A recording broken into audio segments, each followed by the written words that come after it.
Hi, I'm Dr. Patrick Mason, and you're listening to Gospel Tangents. The best source for Mormon history, science, and theology. I'm Rick Bennett. I'm excited to have Dr. Patrick Mason on the show. He's the head of Mormon Studies at Utah State University, and he's a graduate of Notre Dame University. So we'll start out a little bit and talk about Catholic and Mormon studies, how those are similar or different, and so it's going to be a lot of fun. And then we're going to get into a couple of his books, Proclaim Peace and Mormonism and Violence. So does might make right? It seems like a lot of times might wins, but Patrick says that peace is actually more effective. So we'll talk about that. We'll talk about Martin Luther King, and we'll even compare Brigham Young to Malcolm X. So it's going to be a fun conversation. You won't want to miss it. Check it out. Well, welcome to Gospel Tangents. I'm excited to have, now, it's funny because I called you the Dean of Mormon Studies, and you told me that's not correct. It is not true. Okay, so tell me, go ahead and give us your name and your title and where we are. So I'm Patrick Mason, and I hold the Leonard Arrington Chair of Mormon History and Culture at Utah State University. Okay. So not a dean. I used to be a dean at Claremont Graduate University, the Dean of the School of Arts and Humanities, but not anymore. And so you don't like being a dean? It came with lots of great opportunities and way too many emails and stress. So at this point in my life, I'm very happy just being a professor. Okay, so a chair, isn't that more than just a professor, though? Well, yeah, I mean, this is the problem with the academy. I mean, all these terms. So yeah, there are department chairs, oftentimes which are in charge of a whole department. That's not this kind of chair. So this is an endowed chair. Basically, it's an endowed professorship where funds have been raised in order to have a professorship dedicated to a particular topic in perpetuity. So you've got all kinds of chairs around different universities that are oftentimes named after people or benefactors or something like this. This is the Leonard Arrington Chair, obviously named after the great church historian, where lots of people donated to make this possible. Okay. So I'm not in charge of anybody. I just do my thing. Now, do you have like a staff of religious studies professors? Because you told me you're both in the history department and religious studies. Right. So here at Utah State, the religious studies program, I am the director of the religious studies program. But that exists within the history department. So the history department here includes history, religious studies, and classics. So we've got, I've got a small handful of colleagues in religious studies, the full-time ones in religious studies. There's myself that does Mormonism and history of Christianity. Then we have one of my colleagues who's a scholar of Hinduism, another one who's a scholar of Buddhism, another one a scholar of Judaism and early Christianity. Okay. So there's like a handful of you, basically. Yeah, exactly. And then we have a number of people who also teach classes for us, to kind of fill in the gaps because we just have the 4 full-time professors. Okay. How many adjuncts do you have? Well, between adjuncts, or a lot of them are full-time professors, but who just teach like a course for religious studies. They're not a full religious studies professor, but a lot of them are in the history department or in anthropology or sociology or something like that. So they teach a lot of our courses on Islam, for instance, are taught by other people. Or we have people doing stuff on like yoga and all kinds of stuff. So. Interesting. Yeah. Interesting. So I sometimes get very narrowly focused in Mormon studies because that's what I like. Yeah, sure. But it's good to see the other stuff you have here. Well, and it's great. It's one of the reasons I like being here because I actually think that the religions are best studied in comparison with one another. And I mean, you can always just go deep into one. I mean, that's perfectly fine. But I think there's a lot of insights that come. And I like teaching in a department where we're doing lots of different things. So I even teach a course called Religion, Violence, and Peace, where we survey all of the major world religious traditions. So I don't just teach Mormonism. So it's not just Mountain Meadows that you talk about? We don't spend a whole semester you do some on crusades as well? We do crusades. Jihad and holy war? We do everything, yeah. Buddhism, Hinduism, yeah, we do all the major religious traditions, but not only the violent side, the peaceful side too. Right. So that's a fun course. That's a general education class for a freshman. So that's a lot of fun. Well, very cool, very cool. So So tell us a little bit about your educational background. Where did you get your bachelor's? And I know where you got your doctorate, but people would be interested just in case. So Yeah, so I grew up in Utah, and I went to BYU for my undergraduate. I didn't really think I was going to, but I did, and that was a great experience. I had a great experience at BYU. I really enjoyed it there. I had great professors. I was a history major there, and so I had excellent training from people like David Whitaker and Brian Cannon and Susan Rue and Gary Daines and just lots of amazing professors there. And then I went to graduate school. I knew I wanted to do American religious history. I knew that was going to be the focus of my career, and so I went to the University of Notre Dame, which both then and now had one of the leading programs in American religious history. Oh, great. Yeah. So you're Mormon Catholic here. In more ways than one, actually. I actually have very deep sensibilities, but also I've learned a lot from Catholicism, both from my Catholic friends and from Catholic theology in general. So so Notre Dame, it gave me the professional training I needed, but it also informed my spiritual life in lots of ways. So Notre Dame plays BYU this fall. Who are you rooting for? Notre Dame all the way. All right. Okay. Yeah. So no, we are an Irish family. I met my wife there. So she's from South Texas. She was there as a student. So we met. She came as a Catholic and joined the LDS Church. I had nothing to do with it. I met her at church. Oh, really? Yeah. While she was there. So. No, wait a minute. Was she a Catholic at Notre Dame and converted to Mormonism? Yes. No way. Yeah. Did she get kicked out of school? She did not get kicked out. That happens at BYU, though. Yeah, not at Notre Dame. We actually had dinner several years later with. We were sitting next to a priest. It was a guy who I knew really well, just a great guy. And we told him this story about how she had become Mormon while she was an undergraduate student at Notre Dame, and he just started laughing. And he said, "We've got $1 billion. We can afford to lose a few." Wow. I mean, he was, he wasn't that cavalier about it, but it was, he wasn't offended either. Okay. Do you ever see that happening at BYU? I'd love to see that in the future. I mean, if Mormonism isn't going to work for everybody, right? People are going to follow their different spiritual and religious paths. And so if BYU, what happened for my wife is that actually Notre Dame awakened in her some spiritual and religious feelings that she didn't have. It actually made her a seeker. And she didn't find the answers that she wanted in Catholicism, while a lot of her friends were finding those answers. And so she found Mormonism. And if the converse happened at BYU, I certainly couldn't complain. It would be the universe balancing out as far as I'm concerned. But I think if BYU makes people religious seekers, and if that search takes them, if they ended up landing in Roman Catholicism, I, for one, I'm not sure I'd be in any position to complain about that. Well, interesting. So I know a lot of your background and studies, you've really been interested in peace and violence. Yeah. And that's kind of why we're here. We've got a couple of books. Why don't you show them the short one there? So here's the little one. So this is Mormonism and Violence. This was published with Cambridge University Press, I think in 2019. Okay. And then the longer one, normally violence gets more play, but actually I was interested in giving peace a lot more play. So the longer one is Proclaim Peace, the Restoration's Answer to an Age of Conflict. I co-wrote this with David Pulsifer, who's an amazing scholar up at BYU, Idaho. So this came out in 2021 with Deseret Book and the Maxwell Institute. Okay.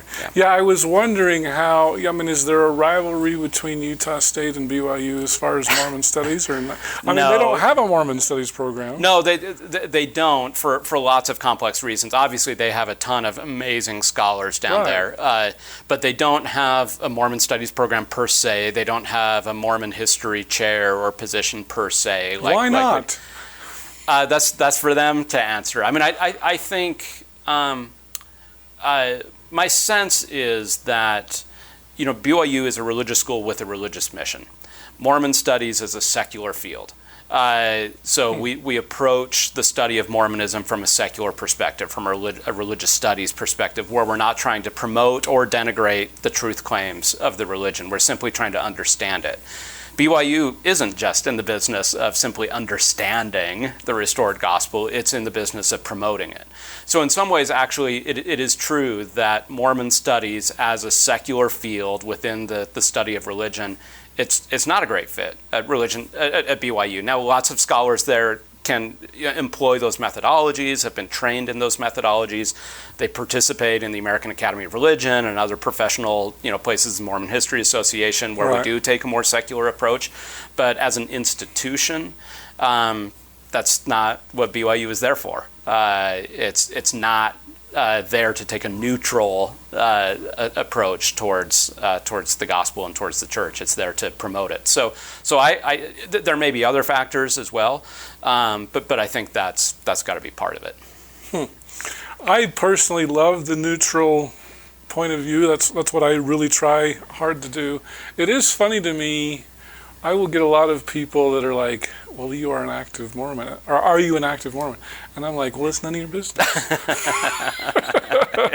And at first I thought, well, these are active Mormons wanting to know if I'm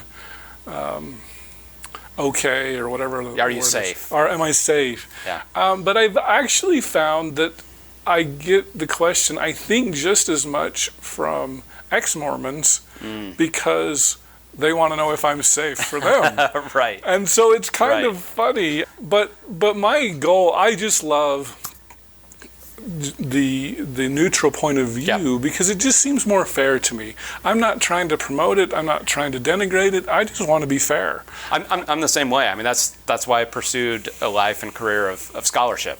I'm just interested in knowing the facts. And now the believer side of me, and I'm an very active member of the church, the believer side of me says, hey, if Mormonism is committed to the truth, then I shouldn't be scared of anything that I discover in a kind of neutral, objective way, or even people who are critical of the church.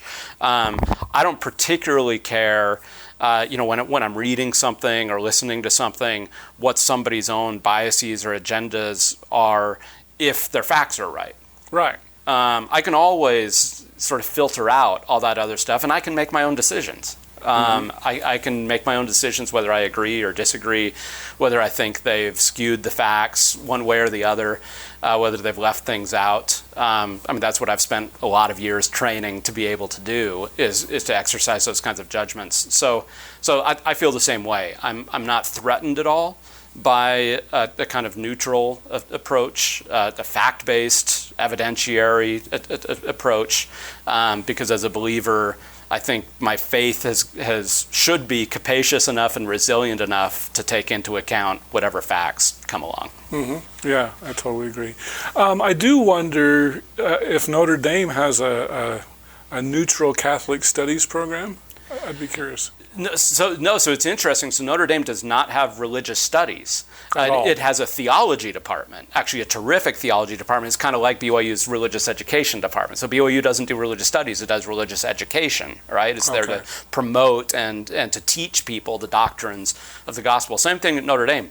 All undergraduate students, I was there as a graduate student, but undergraduates are required to take a certain number of theology and philosophy courses.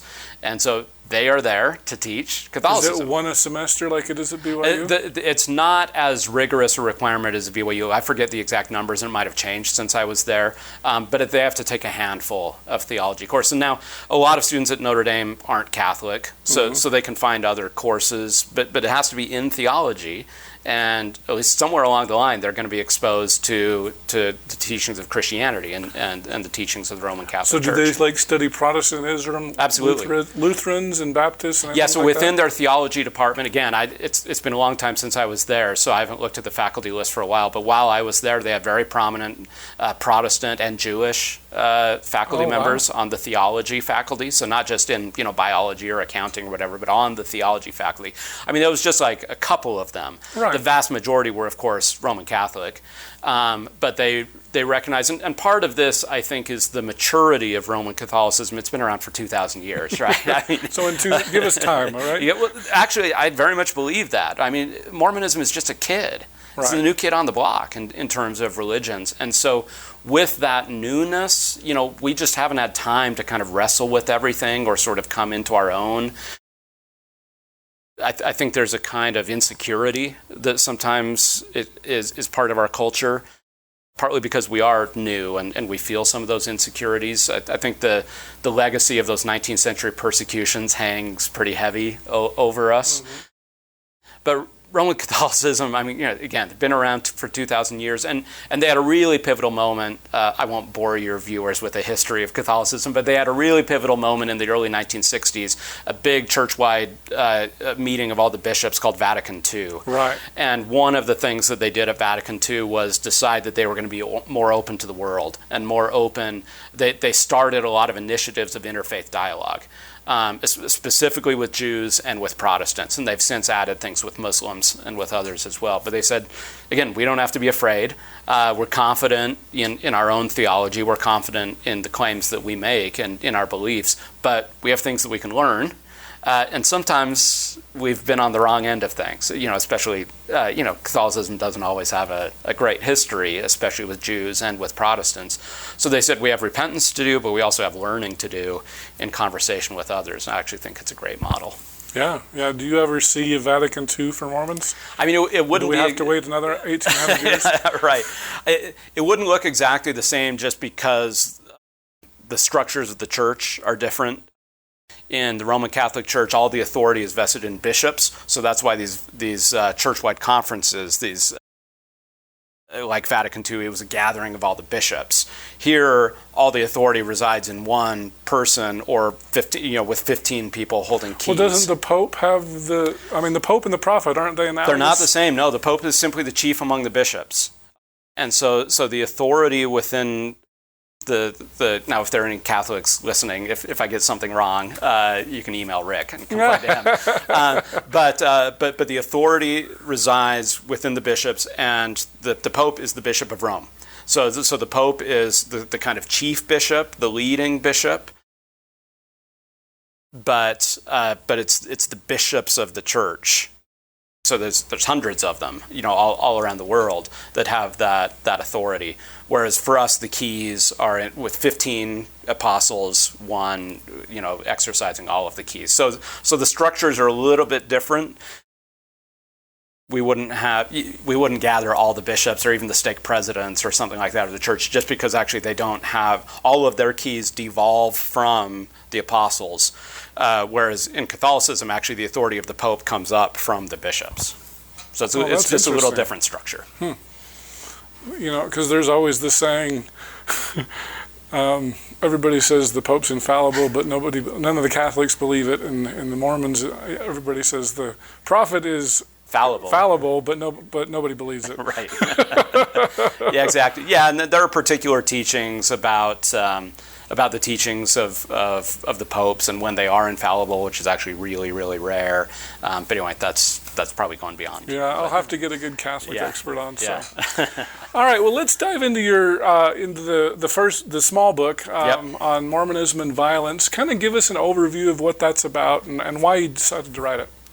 Yeah, so this, as you said, I've been interested in issues of religion and violence, religion and peace for a long time, actually all the way back to my time at BYU as an undergraduate student. And I don't know exactly why. I mean, I've lived a very sheltered, safe, peaceful, privileged life. I have not been, I haven't seen firsthand the trauma of war or anything like that. So it's a little bit inexplicable to me why I'm interested in these kinds of themes, other than simply both a curiosity, but also I hope a kind of deep sympathy for the human condition. But so I've been thinking and reading and researching about these kinds of topics for a long time. And so actually these editors, this book is part of a series at Cambridge University Press on religion and violence. And they were inviting scholars from a variety of different religions or who were experts on different religions to write. And so the editors of this series reached out to me and said, hey, would you be willing to do this book on Mormonism and violence? And I said, sure.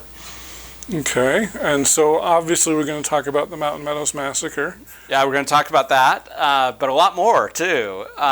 So, I mean, for me, the first chapter of the book is all about violence in Mormon scripture, right? Because I think we have to start there, and then I move to history, again, it's relatively short history. It's only 200 years, and most of the violence occurs in the first few decades of the church's history, and especially the 1850s. So the 1850s get a fair bit of attention in the book. I mean, it's a skinny little book, so yes. Everything. There's more to say about everything in here. This was the page count they gave me. They want these to be skinny little books for classroom use, and so. But I focus especially on the 1850s because there's just no doubt that was the most violent decade in Mormon history, and with a lot of really troubling incidents and troubling implications for the faith. Well, and probably the most troubling scripture in all of Mormonism is the story of Nephi killing Laban. A lot of times we justify that, but of course the Lafferty brothers justified that. They specifically cited it as part of their rationale. Yeah. And is that something that we should not rationalize away so easily? Should Mormons be more troubled about the story of Nephi killing Laban? Yeah, absolutely. It's a really troubling story on every level. It's troubling that the Spirit would tell Nephi to kill this man. It's troubling that Nephi does it, and it's a little unclear how troubled Nephi is by that. Different people interpret some of the passages, like in Nephi's psalm, differently, to know whether this haunted him for the rest of his life or whether he did it, felt good about it, felt like God told him to do it, and he moved on. But we should be troubled by it precisely because of the implications of if you hear a voice in your head telling you to do this, are you supposed to just say yes? And that's where I think there are problems with John Krakauer's book, Under the Banner of Heaven, which of course is a TV show now too. But he's right to raise that question, and he raises that question directly. For him, Mormonism is a cautionary tale about the dangers of revealed religion. When you don't have any guardrails, when the voice of God can just come in and say, do this, and you have to obey. So I think we should all be, regardless of where you land on this, and I think there are different places to land, and people that I respect come to different conclusions about the Nephi story, but we shouldn't. It's not just a nice primary story. We shouldn't glide over it. Partly as we're desensitized to it because it comes right at the beginning of the book. We've read it 100 times, 1,000 times, right? So any story that you tell too many times, you forget even what the story is about. And so this story, it's been told so many times that I think we've forgotten what it's supposed to do to us. We shouldn't glide right on through. We should stop. It should force us to stop and say, whoa, what's going on here? Well, even,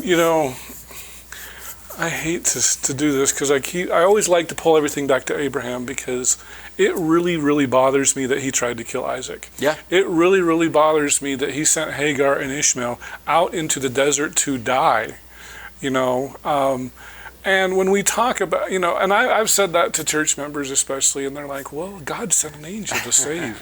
Right. In both cases, both Hagar and Ishmael and Isaac.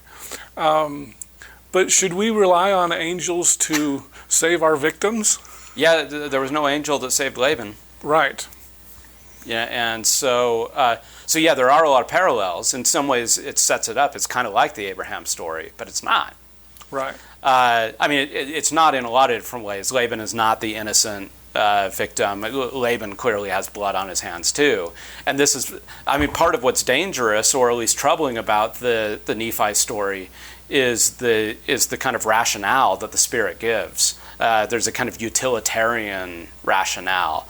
It's better for one person to perish than a whole nation to dwindle in unbelief. Now, sometimes life is tough, right? Sometimes we have to make difficult ethical decisions. There's the classic sort of train car thing, right? Would you redirect the train car to kill one person or several people? And so I mean this is something that philosophers have wrestled with for a long time, but yeah, the Nephi story is. One of the things I always say about the Book of Mormon is the Book of Mormon takes the most challenging theological issues from the Bible and it distills them to their purest essence. Okay. Both, I think, the best doctrines of the Bible. So I think the Book of Mormon teaches the atonement more clearly than the Bible. So I think the Book of Mormon distills that doctrine in really beautiful ways. It also distills some of these theological problems. In particular, I think that the problem of divine violence, both in the Nephi story and then, I actually think even more troubling than the Nephi story is 3 Nephi 9, when you have whole civilization, cities, I mean tons of cities wiped out, and the voice of Jesus says, I did it. So the Book of Mormon takes these problems that are introduced in the Bible, but it just like squeezes them, and so we should grapple with these. I mean, if we look at the Bible, the flood, right? Yep. God sent the flood to kill everybody. There's the story of marching around the walls of Jericho, yep. Kill everybody, even the cattle and everything. Like, what did the cattle do? Exactly, right. Well, but what the Book of Mormon does, so there's actually way more violence in the Old Testament. What the Book of Mormon does, especially in 3 Nephi 9, is it attributes it to Jesus. Right. So, Christians for a long time have had a complicated relationship with the Old Testament, and they do lots of fancy footwork to say, that's really bad, but we've got Jesus, right? And I actually think there's a lot to that, and we can talk more about that, the centrality of Jesus to any ethic of peace and nonviolence. But the Book of Mormon doesn't let us squirm out of that. It doesn't let us do. There are also lots of kind of interpretive things that we can do, or historical and archaeological things that we can do to kind of sidestep some of the problems in the Old Testament. Was it a global flood? Exactly. Was it a global flood? Did any of the genocides in Joshua even occur? The archaeological evidence says no. Right. And so there's lots of ways that we can wriggle out of the Old Testament. The Book of Mormon doesn't give us that luxury. It forces us to there's no archaeological evidence. Exactly, right? But there's no archaeological evidence to disprove it, right? So all we have is the text. Right. All we have is the text, and the text is really straightforward. Some people recently, I think, have done some interesting readings of 3 Nephi 9 that I think are really helpful. But it lays bare these problems. That God is the author of violence. Exactly, and not just God, but Jesus. Like the nice one, the loving one, the nonviolent one, the turn the other cheek one. It's that same guy who has just been crucified, and then who's going to appear at the temple in Bountiful and say, "Come to me, put your hands in my side and feel the wounds on my hands and my feet." It's that same guy. So do we like that guy? I do. I worship that guy. Yeah.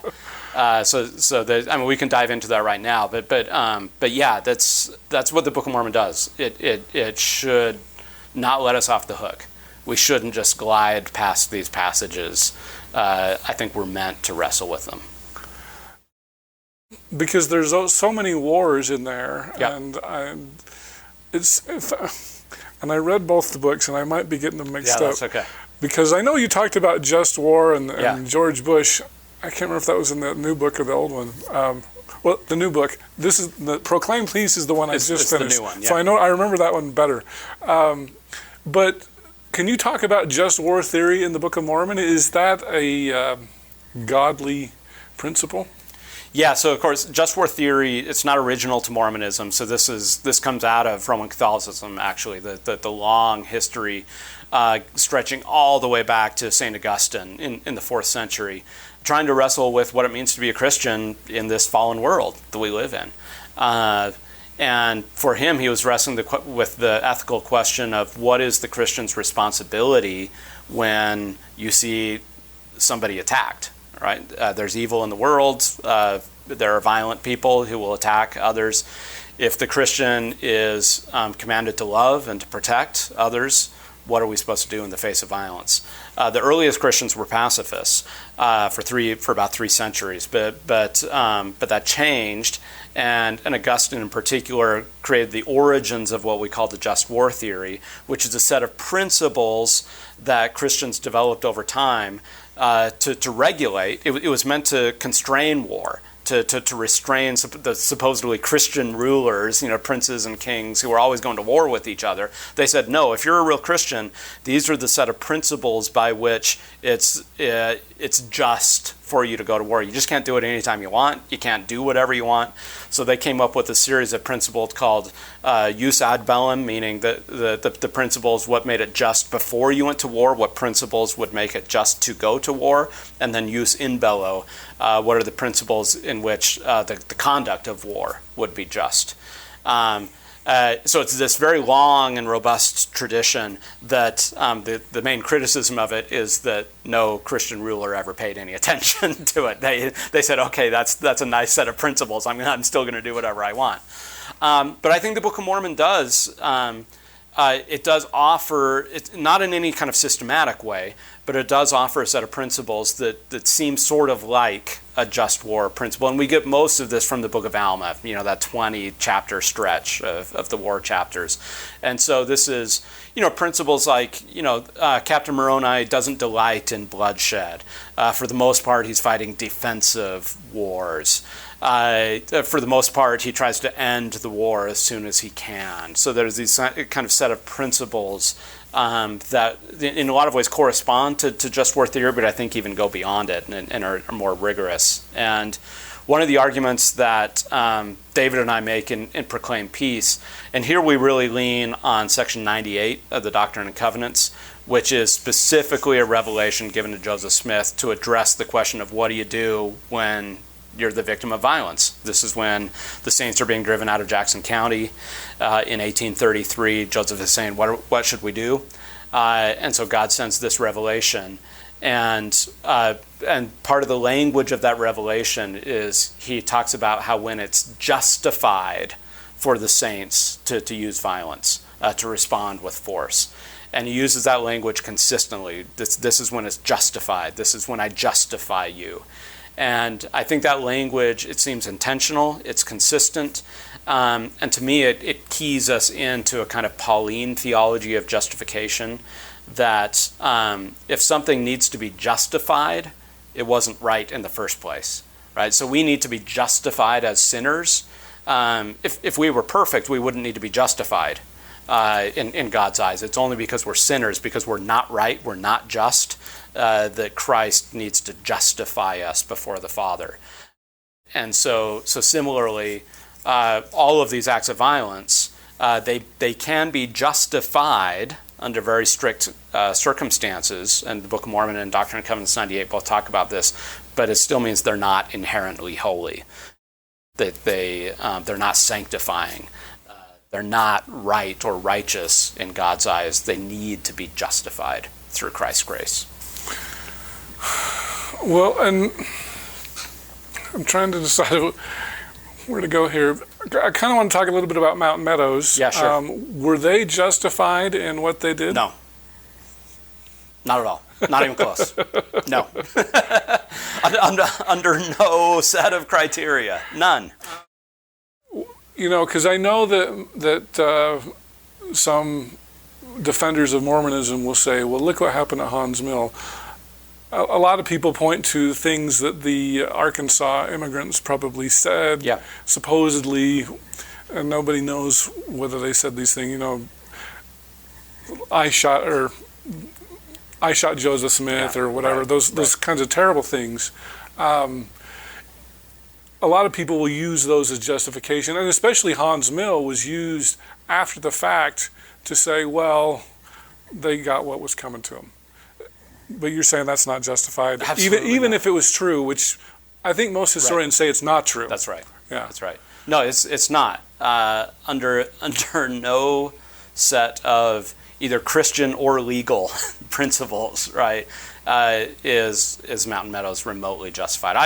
Look, what happened at Hans Mill is horrific. It is truly a stain on the history of Missouri and this country. Meadows is worse. 5 or 6 times more people were killed, innocent men, women, and children, who had nothing to do with what happened at Hans Mill. I mean, I would say even if you could find the perpetrators at Hans Mill, even if they were the ones in that wagon train, still what they did wouldn't have been justified. We don't live under a law of an eye for an eye, a tooth for a tooth. Jesus' law is different than that. It's higher and holier than that. And I love what Gandhi said. All that does is leave the whole world blind. Leave the whole world blind. Yeah. That's exactly right. And so there is absolutely nothing that excuses or justifies what happened to those 120 men, women, and children. It's horrific. It's the worst day in Mormon history. Definitely. One question I have, because a lot of times, I'm trying to say this without being too inflammatory, but we're concerned about white people. The Bear River Massacre was twice as bad as Mountain Meadows, and nobody even talks about it. Yeah. And the Mormons were partially responsible for that. Would you agree? Yeah, they weren't perpetrators, but they obviously, through settling this region here, Cache Valley, they created the conditions for that to happen, and then they were huge supporters of it. They thanked the Army for it. They were grateful for it. They said horrible things in the aftermath, celebrating that horrible massacre. So yeah, Mormons didn't pull the trigger. It was a detachment of U.S. Army soldiers. And there's been plenty more of the Indigenous massacres. Absolutely. Because I remember when I did an interview, it was either with Barbara Jones Brown or Richard Turley, and I said it was the worst massacre in in U.S. history, and not even close. Yeah, not even close. The Indian massacres just dwarf those numbers. Yeah, and it was actually it was helpful to me. One of the classes I took at BYU, actually, as an undergraduate, was the history of American Indians, and so we covered, like Sand Creek and Washakie and Bear River Massacre. I mean, just so many that completely eclipse what happened. Now, I don't think it's the Olympics of suffering, right? Certainly African Americans and Native Americans have suffered far more than anybody else on this continent. But so it's all horrible. Yeah. But I think you're right that we shouldn't say the Mountain Meadows was the worst. Just factually, that's not true. And it does what it means is that Indian lives, we don't count them the same. Red lives don't matter. Exactly. That's what we're saying when we make those kinds of claims. Yeah, it's terrible. I have to tell you, another book that I read was Jesus and John Wayne. Are you familiar with that book? Have you read it? I haven't read it yet. It's on my shelf. It is incredible. I went to graduate school with Kristen, so she was a year ahead of me at Notre Dame. I'm trying to get in contact with her to see if I can interview her, because I think that book is fantastic. One of the things, and it was interesting because I read that right before I read Proclaim Please. And Kristen's thesis basically is, because the question is, how did evangelicals, because she kind of ignores Mormons completely. Yeah, it applies to Mormons as well. Yeah. But how did evangelicals vote for Donald Trump when he stands against everything they supposedly stand for?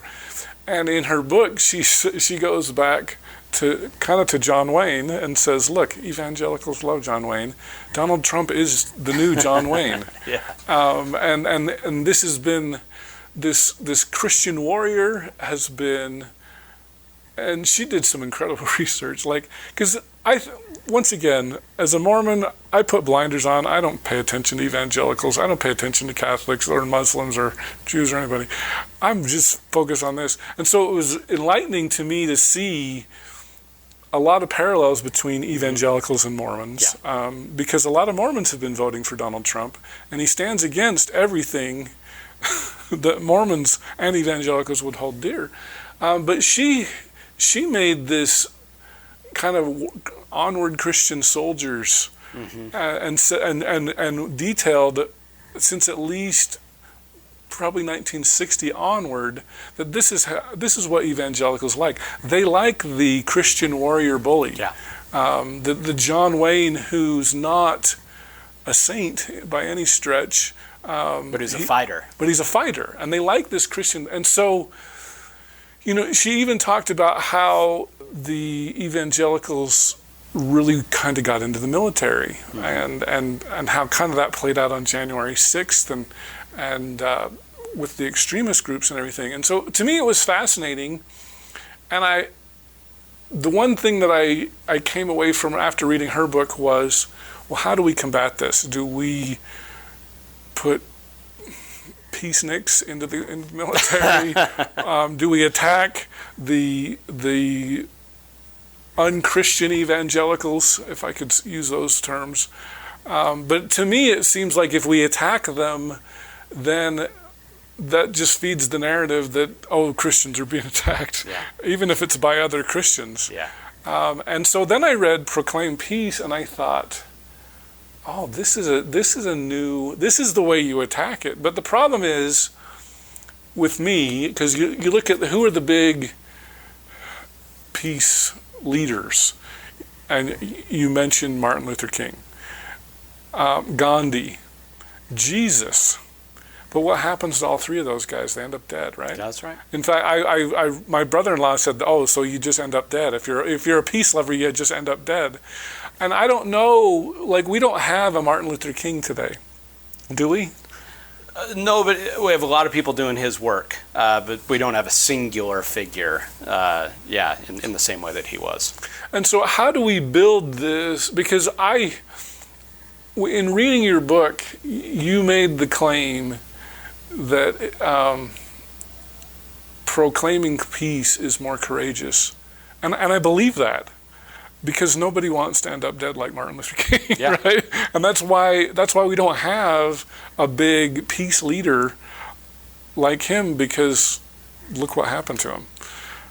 Not only that, but war is sexier, it's more exciting, violence is, and if Goliath's on your side, you like Goliath. Absolutely, you love Goliath. Or if you're on David's side, you love that David killed Goliath, right? And cut off his head. Right. Either way. So violence seems to work for both the small guys and the big guys. Right. But you're exactly right. I mean, here's the secret. We all die. Captain Moroni's dead too. Tiankum's dead. Hitler's dead.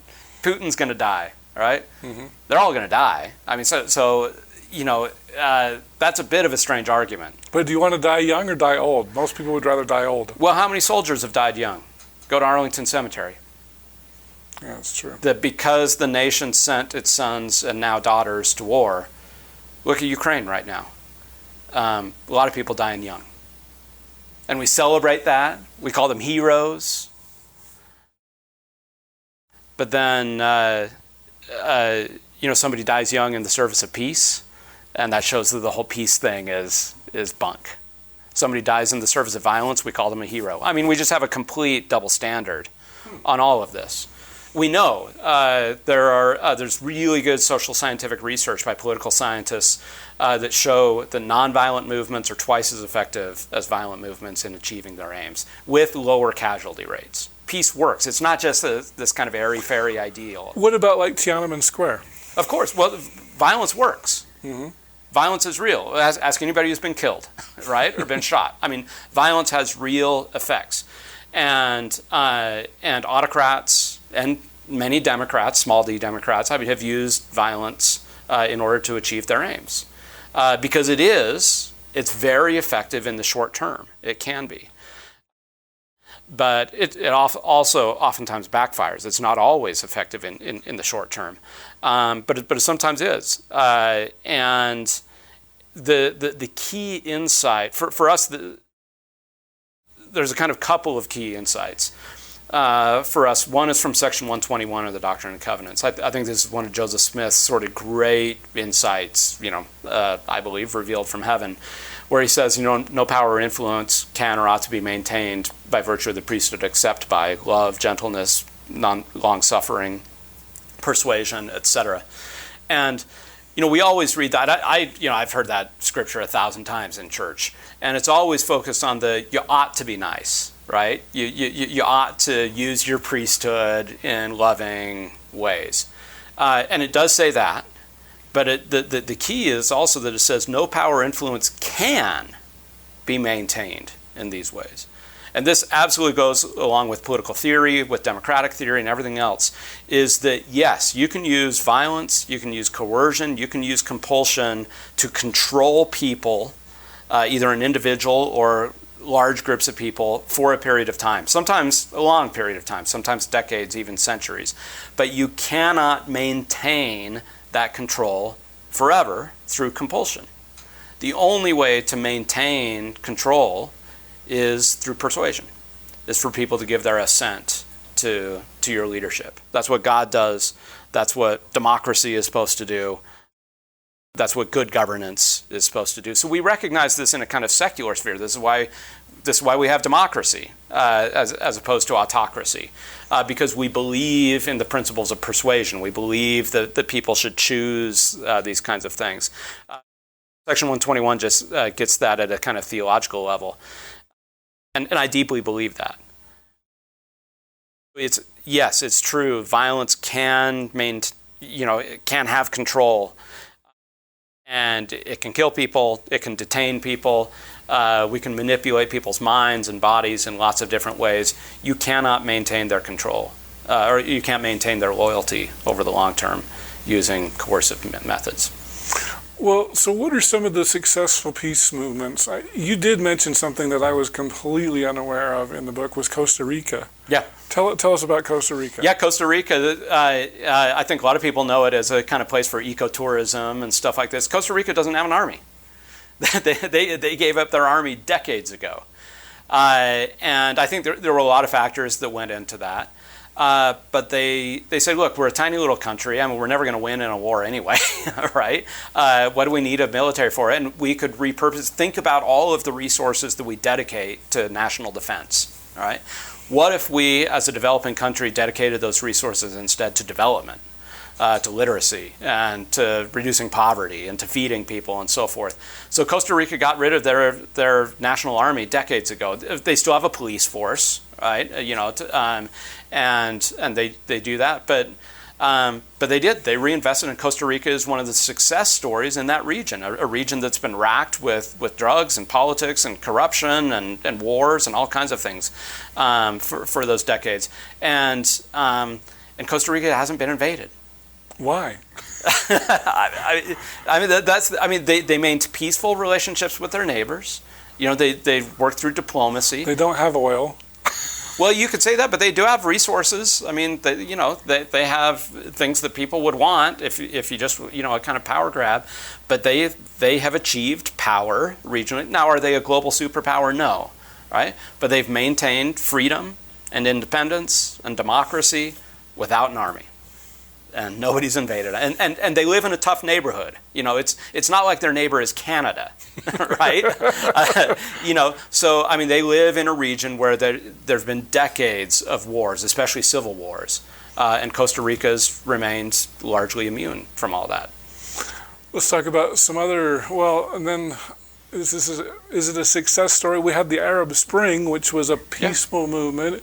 It brought down Mubarak, but then the Islamic Brotherhood, it was crushed, and now they're in a military.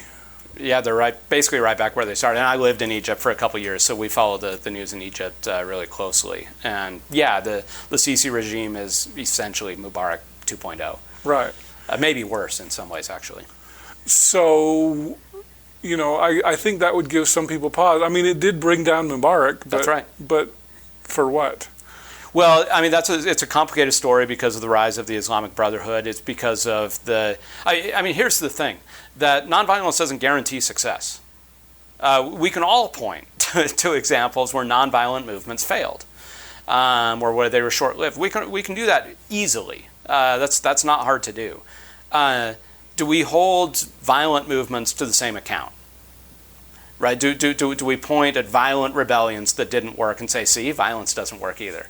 So it goes back to this double standard. Because you said that peaceful movements were twice as effective as violent movements. Yeah, that's right. So when you look at the history of the 20th century, this is Maria Stephan and Erica Chenoweth, their research. And they looked at, over the course of the 20th century, the nonviolent social movements, and they looked across the globe. Most of these movements we've never heard of because they're in countries that we haven't paid attention to.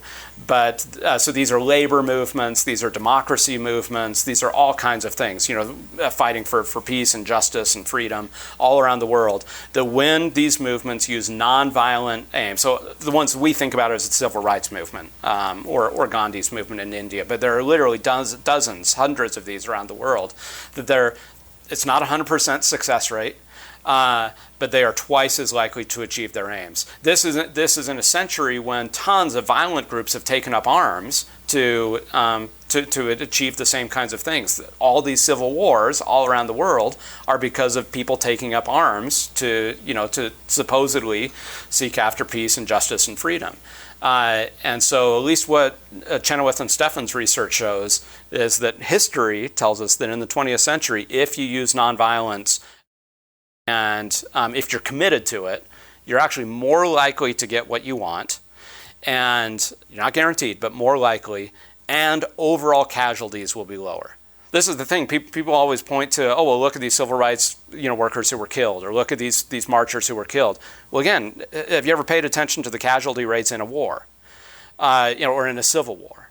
They're always worse because you've got two sides fighting. So, I mean, it's just, it makes a lot of sense. You got two people with guns shooting at each other, your casualty rates are going to be higher than if only one side is shooting. Well, and I guess the thing that I look at, we look at the January 6th insurrection. Yeah. So, that was a violent attempted overthrow of the government. Absolutely. I just feel like if we're going to counteract something like that with a peace movement, we need a Martin Luther King, don't we? Well, peace scholars and activists debate the merits of this. So one of the principles generally of peace building is decentralized leadership. I'm a huge fan of Martin Luther King. If you come into my office, I've got a huge poster of him on my wall next to my poster of Malcolm X. And that brings up a point, because I was going to bring this up. Do we need a good cop, bad cop like Malcolm X and Martin Luther King? Because it seems like Malcolm X was just as important as King in getting the aims of the civil rights movement. In a lot of ways. And this is the dirty little secret about Malcolm X. He didn't actually use violence. He left open the possibility of using violence, famously by any means necessary, right? But point to a time when Malcolm X used violence to achieve his agenda. He didn't. He used persuasion also. He did the same thing that Martin Luther King did. He gave speeches, he gave talks, he organized people, but he was not, he said... was much more inflammatory in his speeches. He was more inflammatory in his speeches. He was more willing to poke you in your eye. And he did say, if somebody punches you in the face, you have every right to punch him back. But if you look at his example, he recognized that African Americans as a minority, they were not going to get anywhere doing that. So he actually used those same lessons of persuasion, a kind of harsher persuasion, a more sarcastic. I actually love Malcolm X rhetoric because he's just a master rhetorician. Even if you don't like his message, he's just he's incredible to listen to. Isn't that what Brigham Young was? Brigham Young Malcolm X, except for people died though, right? Yeah, right. There's something to that. That Brigham Young, he was not polished. He was willing to provoke. I think if we're to compare the two, actually Malcolm X was very strategic. He was also much shorter in terms of his public life. The longer you live, and if you're the governor of a territory and leader of a church, it's just more space to make mistakes. But yeah, I'd never thought about that comparison before. There's something to it, but there's, I think, important differences between the two men as well. Is that the main difference, is longevity? And power. Malcolm never operated from a position of power. And I think, Brigham Young I'm really persuaded by John Turner's analysis of Brigham Young when it comes to these things. That actually Brigham Young in the 1830s, when he led the mission in England, he was beloved, and he was gentle. He was known as a consensus builder. He was beloved by his fellow apostles and by the people in England. Why did they follow him in 1844? Because they loved him. I mean, he was beloved by the church. He had led them out of Missouri. He had led the people, the converts from England. And he really was a builder. What John argues in Brigham Young, Pioneer Prophet, is that after the death of Joseph Smith, that really changed Brigham's personality. He basically said, he was so loyal to Joseph Smith, but he said Joseph's one flaw was that he was too nice to his critics and to dissenters. And Brigham said, I have the church in my trust. I'm not going to make the same mistakes that Joseph did. And so John argues that actually Brigham Young's personality changed and he becomes much more autocratic at that point. I think that's right. And so we see that play out in Pioneer, Utah. Well, because this brings up the priesthood ban, because there's that meeting in 1843, I think, where Warner McCary comes to Brigham Young and says, "Why am I cursed?" And Brigham says to him, "You're not cursed." Mm-hmm. There's a fine elder in Lowell, who's referring to Walker Lewis. Yeah. And so he's... It's there like was in 47, 48, 40, okay. Yeah. And after so Joseph is killed. Yeah. So anyway, Brigham Young is predisposed to allowing black members to continue to be ordained to the priesthood, and points to Walker Lewis. Knows fully about it, right? And is not critical at all. And then when then Warner McCary does the interracial polygamy, and there's that case with. Oh, my chronology's off. But there was an interracial couple in Massachusetts, and then Brigham says they ought to be killed. And my theory, and Paul will disagree with me, but I still like my theory, is there was a de facto ban from that point on. And that's why I think not only did Brigham not allow blacks to be priesthood members, but... Yeah, I'm glad you said that, because, I think it was 1846 was that first meeting with Warner McCary. Yeah. And it was 1847 when Warner starts doing the interracial polygamy, and then Brigham changes on a dime and was like, they should be killed. And so he prevents them from going into the temple and priesthood as well. Yeah, that's right. And so that's an interesting thought, because I think most people viewed the 1849 Brigham Young, or the 1852 in the legislature, "Blacks will not rule over me," as the Brigham, and they don't get the gentle side of Brigham. Yeah. I mean, there was a reason why people followed him into the wilderness, and it wasn't because he was in no position to threaten them to do so. They followed him in 1844 because they believed in him and they loved him.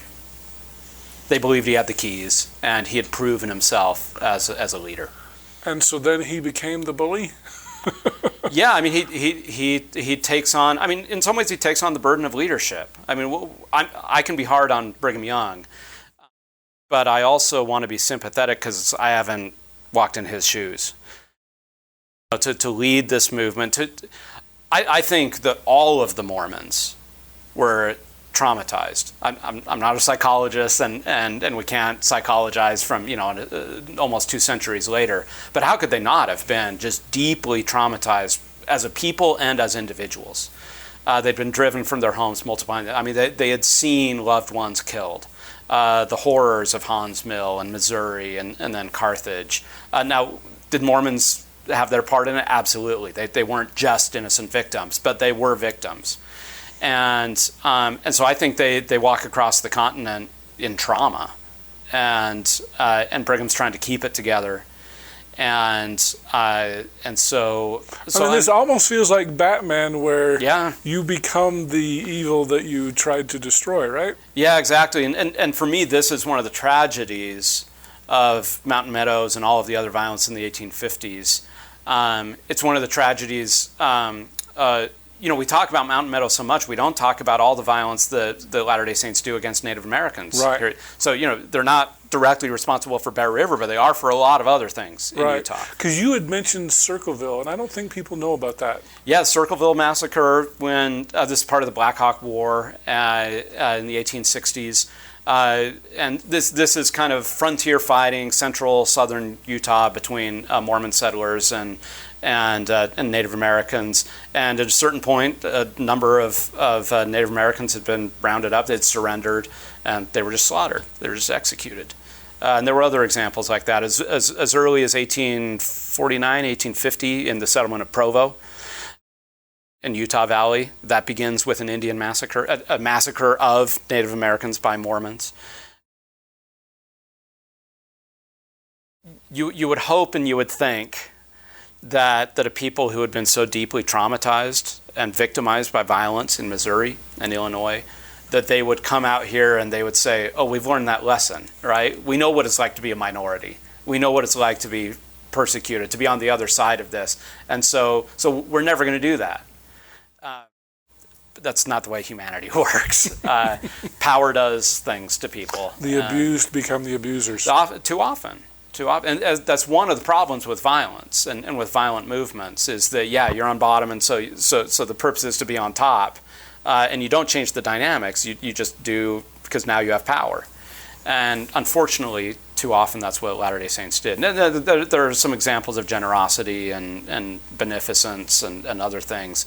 But too often, Latter-day Saints acted no different than other white settlers in the West. So how do we proclaim peace? I mean, it just feels like nobody wants to be Martin Luther King.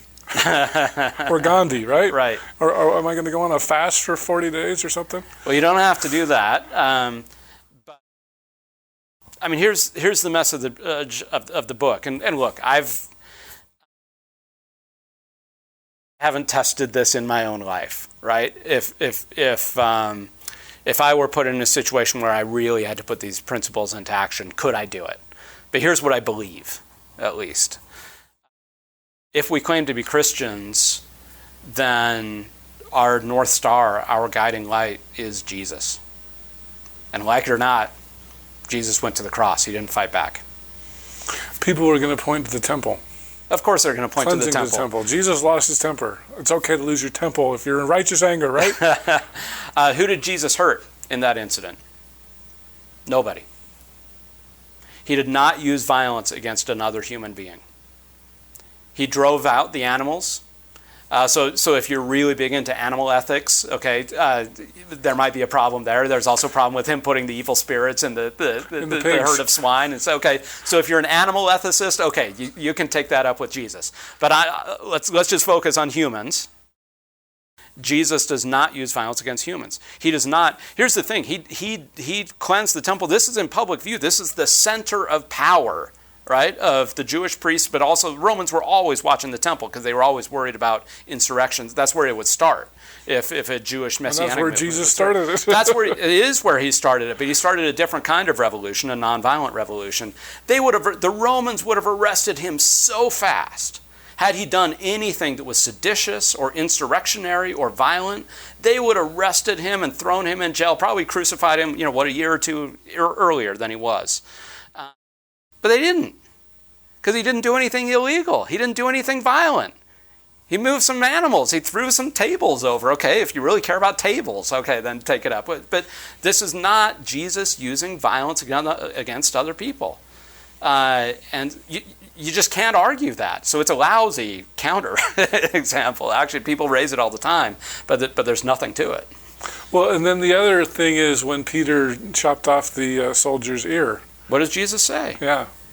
He says, put down your sword, right? Those who take the sword are going to die by the sword. The early church father Tertullian said when Jesus disarmed Peter, he disarmed every Christian. For him, that he was saying that, Peter's impulse is the natural impulse, right? Not just to defend ourselves, but to defend the people we love, right? And to defend Jesus, right? If there was ever somebody worth defending, it's Jesus. And Jesus says, no. I don't need your sword. I don't want your sword. I could call down legions of angels. And that's what, when he says legion, that's specifically a violent reference. We're talking about Roman legions, right? So he's specifically saying, I could call down, I'm the Lord of hosts, right? I could call down legions of angels. He says, that's not this kingdom.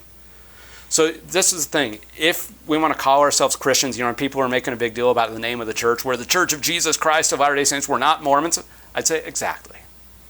We don't follow Mormon, the prophet, general Mormon, who spent his whole life. I think Mormons are really interesting. I think he's conflicted. I think he's ambivalent about the violence that he's using. But he spent his whole life using violence. I'm not a follower of Mormon. I'm a follower of Jesus Christ. And Jesus Christ is a perfectly and radically nonviolent Messiah. If you don't like that message, take it up with Jesus. Right? Don't argue with me. Right? It's not Patrick Mason, whatever, right? Oh, what about Captain Moroni? What about Joshua? Well, it's not the Church of Captain Moroni of Latter-day Saints. It's not the Church of Tiancum of Latter-day Saints or the Church of Brigham Young of Latter-day Saints. It's the Church of Jesus Christ of Latter-day Saints. And his life, teachings, ministry, atonement, resurrection are perfectly nonviolent. Okay, so then I just want to bring it back to 3 Nephi 9. Yeah, okay, that is the perfect follow-up. Well done. So how do we explain that? So in the book, here's the argument we make, and now other people don't like what we do in the book and have provided some other arguments. So I'll say what we do, and then I'll say what some other people have argued. So what David and I argue in the book is that, so when Jesus is here, in 3 Nephi 27, the famous scripture, he says, what manner of man ought you to be, even as I am, right? So he's pointing to, he's saying, all you humans out there, what kind of person are you supposed to be? You're supposed to emulate me. And what we argue in the book is that there is a distinction between what we call the condescended God and the ascended God. So Jesus, of course, is the condescension of God in the flesh. This is what Nephi talks about. So this is Jesus, this is God who comes down into the world. And what we argue is that as fallen humans, one of the roles that Jesus plays is to be the perfect exemplar. And so Jesus is the perfect man. Jesus is the perfect human. Jesus is the very embodiment of what it looks like for God to walk on earth. And part of that is perfect nonviolence. And so Jesus says, you want to be a perfect human? You want to know what you should do?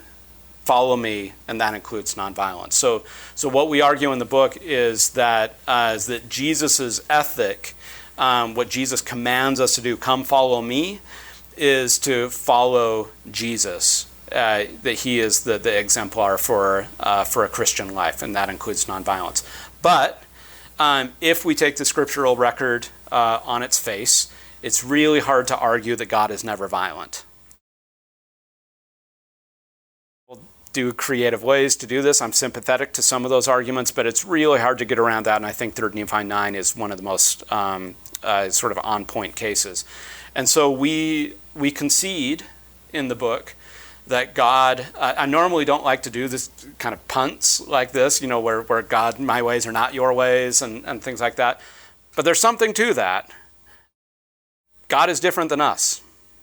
If not, then why would he be worth worshiping, right? I mean, so God is on a higher plane than us, a higher plane of consciousness, a higher plane of being, a higher plane of, certainly of perspective and knowledge and all those kinds of things.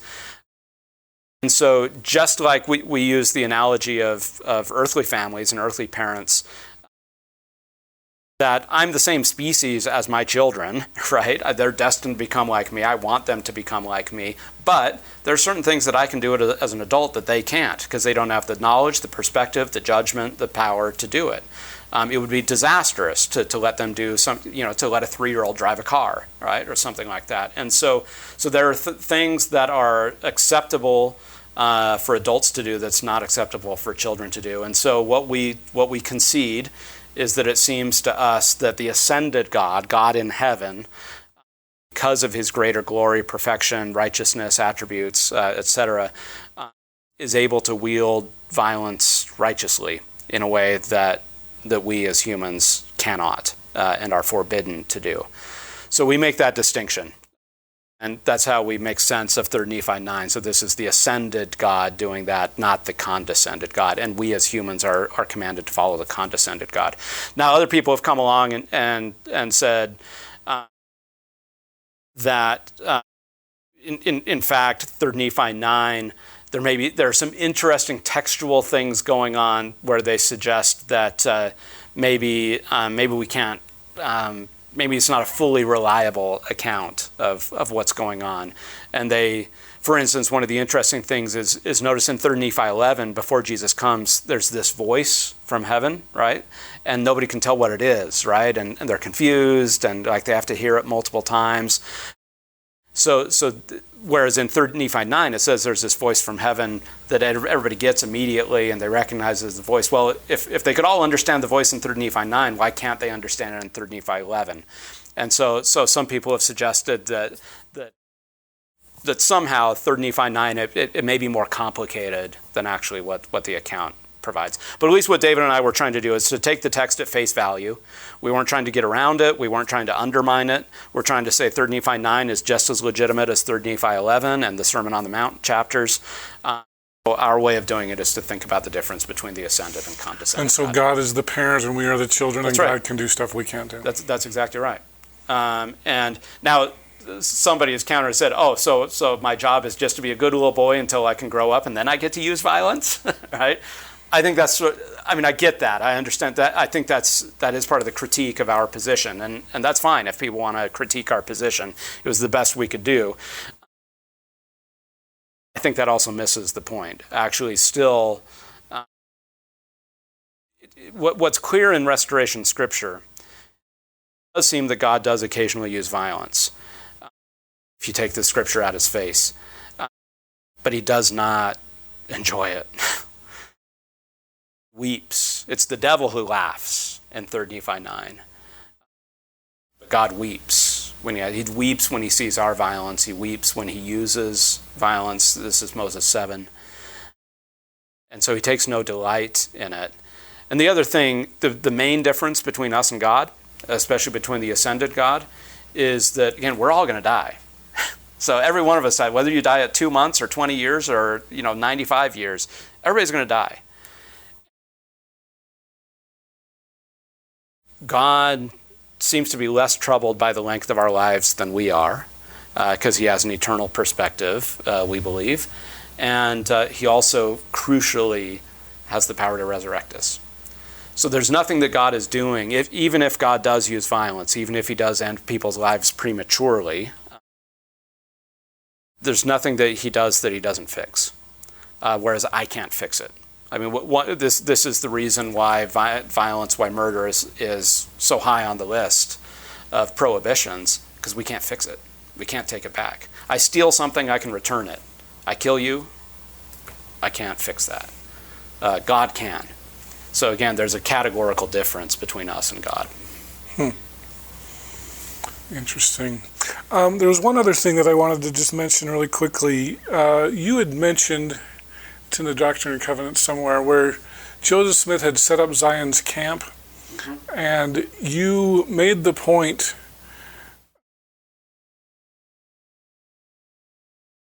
God allowed things to happen, but that wasn't the way things were supposed to go.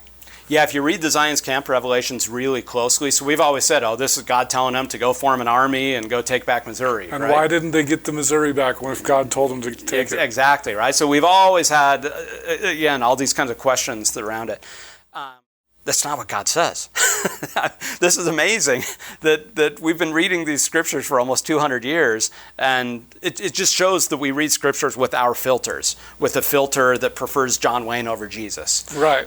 And so we've had our John Wayne filters on the whole time when we've read the Zion's Camp, including the people in Zion's Camp. So I'm not just blaming us. I mean, even at the time, they were ready to go. Most of the members of that camp, they couldn't wait to get there and kill some Missourians. There were some members of the camp who didn't want to. Good Marsh. Right. But if you read the Zion's Camp Revelations closely, at no point does God command violence. At no point does God authorize violence. he recognizes, he does talk about violence and that blood will be shed. Whose blood will be shed? The saints. He never authorizes the saints to shed the blood of others. Never. Not once in those revelations. So read them carefully. I've got a whole article about it. I also talk about it in these books. But just go and read those things. And he talks about victory will be yours. But how? He says through prayer, through diligence, through faith. We have, we've dishonored God by presuming that he was sending a ragtag band of Mormons to go take on Missourians, to use some of his children to kill others of his children over a piece of land. We dishonor God when we say that. That's not what God said. Yeah, and so that was really interesting part of your book. I remember was that he allowed it, but he didn't justify the saints. And this is the whole plan. God allows all kinds of things. God allowed the Holocaust. He allowed slavery. He allowed the genocide of native peoples of this continent. God allowed, that's how seriously he takes agency, and the tragic costs of agency. It's a tragic wager that God made in the premortal councils. He knew, I believe, just how bad it would be. And he made the wager that the goodness would outweigh the evil. I think he's right, and that is the message of Jesus. That's the message of the Bible. That's the message of the gospel, is that Jesus redeems all things, and that love wins, that righteousness wins, that justice wins. One of the things that Martin Luther King always said is the moral arc of the universe is long, but it bends towards justice. He knew the injustice that his people had encountered. He knew his life would end violently. He prophesied that. But he believed, because he was a Christian, he believed that the arc of the universe bends towards justice. That's the wager that God made. But he allows all kinds of horrible things to happen in the meantime. Well, let's switch gears a little bit and let's talk about apologetics and neo-apologetics. Yeah, sure. Can we apply these? We'll go from something where the stakes really matter to a place where the stakes So you've been accused by John Dehlin and others of being a neo-apologist, and I had to get clarification on what's the difference between an apologist and a neo-apologist. You're a nice apologist. Do you like being a neo-apologist? I'm fine. People can call me whatever they want. I've been called worse. I'll say that. And I actually think that there's something to that term, neo-apologist, especially in the way that John, I think, means it, in the sense that the kinds of, and the funny thing is, when I went to graduate school, I never had in mind doing some of the kinds of things that I do. So this is an academic book, Cambridge University Press, right? This is what I had in mind when I went to graduate school. But writing books like, Planted and Restoration, it just was not on the radar. It wasn't like, how do I do this academic thing so that then I can become an apologist? No, it was like, how do I do this academic thing, period. The other stuff just kind of found me accidentally over the past decade. But I have those two books in particular, Planted and Restoration, those are works of apologetics. And I think John is absolutely right that it's a different flavor of apologetics than we saw in the mid to late 20th century. Not by everybody, but by the kind of dominant practitioners of apologetics within the church. I think my tone is different. I think my approach is different. The kinds of things I'm interested in are different. But it's still apologetics in the sense that I'm making an answer for, or making a defense of, making an argument for a faith that I believe in and hold precious. And so, maybe neo-apologetics is not such a bad term.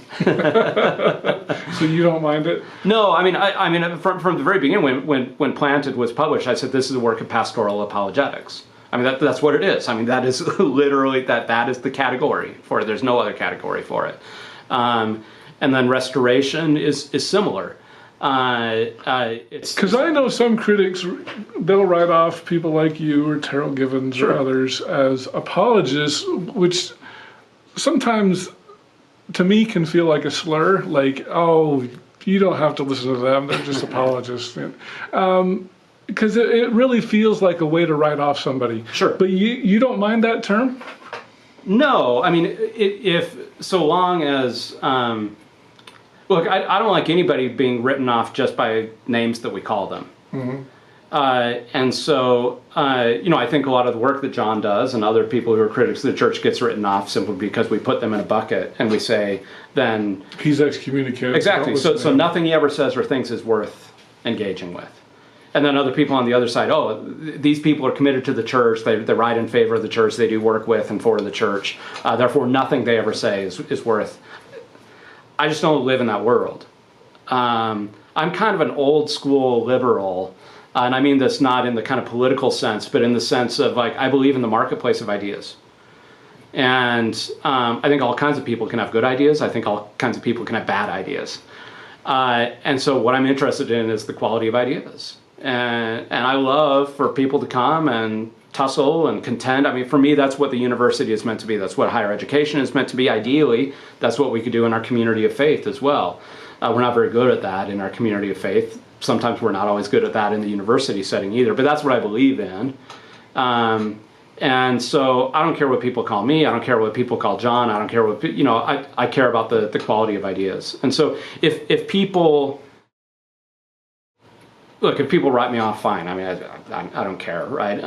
But if they write me off simply because of a label and they're not interested in talking with me or hearing my ideas or letting me, then I think we're just selling ourselves short whenever we do that. And again, there is no obligation to read anything by Patrick Mason, right? I mean, I'm just a guy putting ideas out into the world. Some of them to the academy, some of them to the church. And those two things happen to both live inside me and in my brain and in my heart. Other people, actually a lot of church members say, well, how can, I've had members of my ward sometimes attend my class at the university. Oh, really? And they say, wait a minute, what happened to Brother Mason? Right? And people say, oh, you're doing these two things. And for me, it's all integrated in here. I've done all that work over the past few decades. Other people who haven't been down the same road that I have see these as two very different things.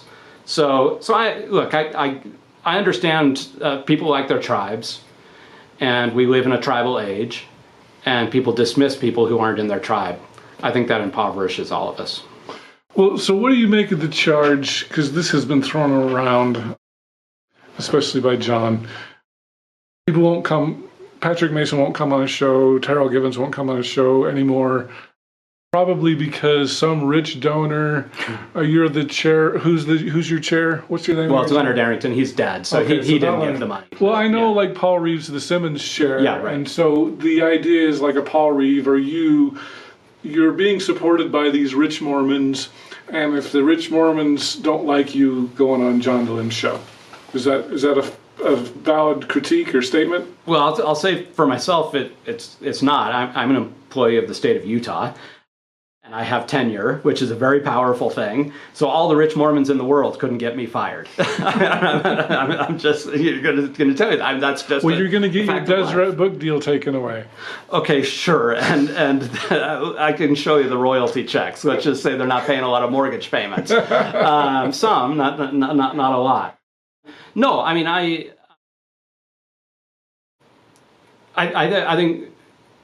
think John has to admit that at least now his show is of a certain kind of character, and he's trying to accomplish certain things on his show that I'm not always sure that's the best place for me to sell my books, my apologetics books. Now, and I've told John this. I'll talk with John anytime, anywhere, as friends. But we have different accounts why I didn't go on Mormon Stories the last time he invited me. And I may in the future, and I've told him that. At that moment when he invited me, it didn't feel like the right time to me. It didn't feel like the right framing for the kind of project that I was doing at the time. So it just didn't feel right to me at that time. But I've maintained open lines of communication with John, and I may well come on his show in the future. So I told him it was a not now, not a never. Not a no. Yeah. Okay, because there was some project you were working on with him. Can you tell us? Well, that was a few years ago. So that was, I think, that was the fall of 2016. So actually, Patheos, which was a big, this before podcasts had taken over blogs as the sort of main medium, and so blogs were still huge. I know they're still around now, but so they approached us with, I forget some of the details, but basically, with the idea that John and I would be in conversation with one another.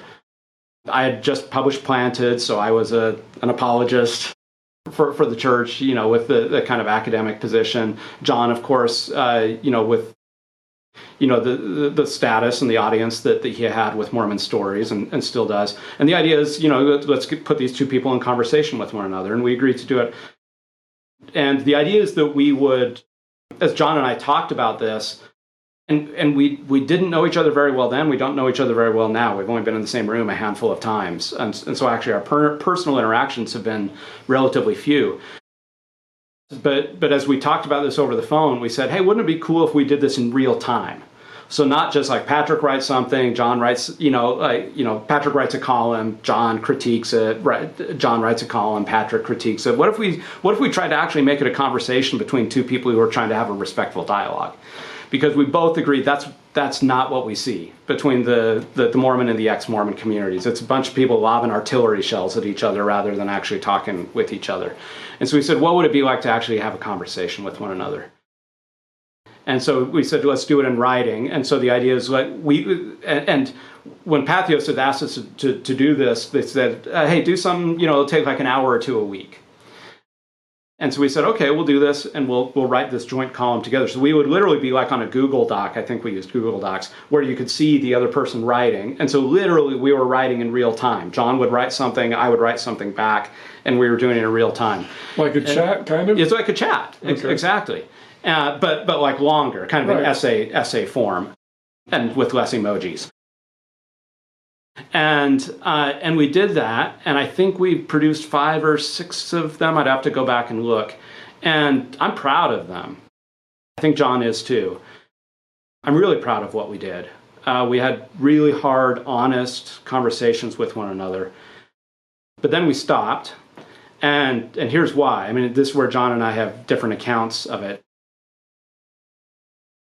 It was enormously time-consuming. Again, the idea was, hey, this will take an hour or two of your week. It was taking like 10, 12, 15 hours a week. It's taking so much time on the writing, because we said, let's write it, and then we'll just put it out there, no editing or whatever. Well, that never happened, right? Because we were dealing with tough issues, and we both had our respective communities that we cared about, and signaling to our various communities and so forth. So we cared about what we were putting on the page. We didn't want to be cavalier or irresponsible about it. So there was so much work, and there were phone calls back and forth, and so what was supposed to be a very simple project ended up becoming very complex. And I was just at a time in my life, we were just coming off a family medical crisis. I had a newborn who had been born as a preemie and had all kinds of medical issues and special needs. And then on top of that, I had just been made dean at Claremont, and enormously, and said I had these 4 little kids, one with special needs, and I had to let something go. And it all happened in the same, I think it was the fall of 2016. And so I just said, John, I got to pull the plug on this. It's just taken way too much time. Because I could see it wasn't going to, at no point were we going to get to the point where it was only 1 or 2 hours a week. It was always going to be enormously, kind of emotionally, but also time, just consuming in terms of our time. And so I pulled the plug and said, I can't do it anymore. And I think he's told me this, and I think he said publicly that that he thought I was getting pressure from various people or other things like that. People Rich donors. Yeah, or even church leaders who didn't like that I was talking with John. It's just not true. I mean, it was one of the busiest and hardest times in my life, and something had to go. But I'm really proud of what we did. I think we did model what a conversation across these lines can look like. We dealt with hard issues and showed how two people who respect each other can come at it from very different points of view and come out on the other end with a relationship. But that was that. Are those conversations still available? Yeah, I haven't looked at it but it's on the internet, so I assume it's still there. What's it called? It was on Patheos, and it was called, what did we call it? Like Inside and Outside Mormonism or something like that. I really should know this, but I don't. Okay. But you should be able to track it down pretty easily, like Google Patrick Mason, John Dehlin, Patheos. Okay. Yeah. Okay, so you're not ruling out that you could one day be on Mormon Stories? No, because again, in general, I mean, I talk to all kinds of groups, and the thing to keep in mind, like I have my day job. I do have a day job as a professor, and that's where I spend the lion's share of my time. So all of this other stuff I do, the apologetics, all the church work, the firesides, everything else, that's all extra, and that's stuff I just do in my free time. And so I have to balance a lot of those types of things. But in general, I believe in conversations. I believe in talking with people. I've been criticized for some people. I've posted articles on websites that are typically forums that are kind of more conservative and so forth. I've been criticized by liberals for doing that. I mean, I just don't like Interpreter or something like that, or like Public Square. Oh, okay. And I just don't like this tribalism. I'd like us to engage ideas, and so I think there are times where the structures of a particular setting are actually not amenable to that kind of conversation. So I think sometimes you need to agree on a set of principles or kind of safeguards of what a conversation is going to be. I think everybody these days, anybody who's out there in the public, I mean, you have a brand, right? Anybody who's even remotely in the public has some kind of brand. And so it's foolish not to be conscious of that at all, not to care about that at all, to be cavalier about that. So John has brand. I guess I have a brand. I guess you're just an apologist. Don't listen to Patrick. So sometimes it's just a matter of when is the right time, what is the right setting for a conversation to happen. For me, like in private between two people just talking about stuff, that's anytime, anywhere. Mm-hmm. For a more public thing, I think we all make some calculations about those kinds of things. Okay. He also did a critique of your fireside. I'm well aware. That was our last significant interaction. What do you have to say about that? I'm grateful. Did you watch the caffeinated or the uncaffeinated version? I watched the caffeinated. And so I don't think I called him. I know I think we were emailing, chatting, whatever. But he's not the easiest person to talk to sometimes. Well, none of us are, right? I mean, I'm not either. And he has an audience. He has a job. I mean, he's to do. And I thought the caffeinated version was unfair. Yes, to me, but also he was just taking all kinds of pot shots, and actually I think he was mischaracterizing and misrepresenting some of the things that I was even saying. But then, or even just using what I was saying to then just launch off on all kinds of things. Well, it was like he'd give you a sentence and then he'd go off, and then he'd give you another sentence, and it wasn't really in context. So, again, fine, right? I mean, whatever. It's his show. He can do whatever he wants. But in the course of our spirited behind-the-scenes conversation that night, one of the things I really appreciate is that John went to the trouble, and it was a big investment of time to re-record it. and do the decaffeinated version, and do his best to be fair to me, to some of the points I've made. Of course, he and I just fundamentally disagree on all kinds of things when it comes to the church. I hope we don't fundamentally disagree about the facts, because again, I think the facts should be neutral. I think people from sometimes we don't have all the facts, or sometimes our knowledge of the history is imperfect. But I hope we can at least agree on those basic set of things, but then we're just going to interpret them very differently. And so I don't expect John and I to agree about all that kind of stuff. I do want us to be respectful and civil and even loving towards one another. He apologized, and again, I give him credit. He did a redo. A lot of people wouldn't. And so I hope that I would do the same. If I we all have feelings, and we all have audiences and constituencies, and I hope that if I ever sort of got out ahead of myself, that then I would have the courage to publicly sort of reel that back in. So I give him credit for doing it. We still disagree on, there's still things in the decaffeinated version that I don't agree with, but I appreciate that he did it. Mm-hmm. Well, very good. Well, is there anything else that we need to talk about? It's up to you, your show. All right, well, we've been here a while, and I really appreciate you being here on Gospel Tangents. No, thanks, Rick. Really appreciate it. Mm-hmm. I hope you enjoyed our conversation with Dr. Patrick Mason. Patrick, thank you so much for sitting down with me. It was a very fun conversation. We're going to have to get back together again, so I look forward to that. In our next conversation, I'm excited to give you guys a tour of the Restoration. It's going to be a lot of fun. So want to talk first about, we're going to talk not only about early schisms, but we're going to talk about later schisms of the recent past. And so you'll notice these green and brown and orange and yellow, these match the colors that John was representing previously. So he's got 9 possible successors of Joseph Smith here. Of course, the LDS Church, the Brighamites, and the RLDS Church, the Josephites. I'm not going to spend a lot of time because I think we're all pretty familiar. Most of us are either LDS or RLDS here, or are very familiar with those. So William Smith's kind of interesting. He joined with several groups. He joined with James Strang's for a time. He started his own church for a time and ended up in the RLDS Church.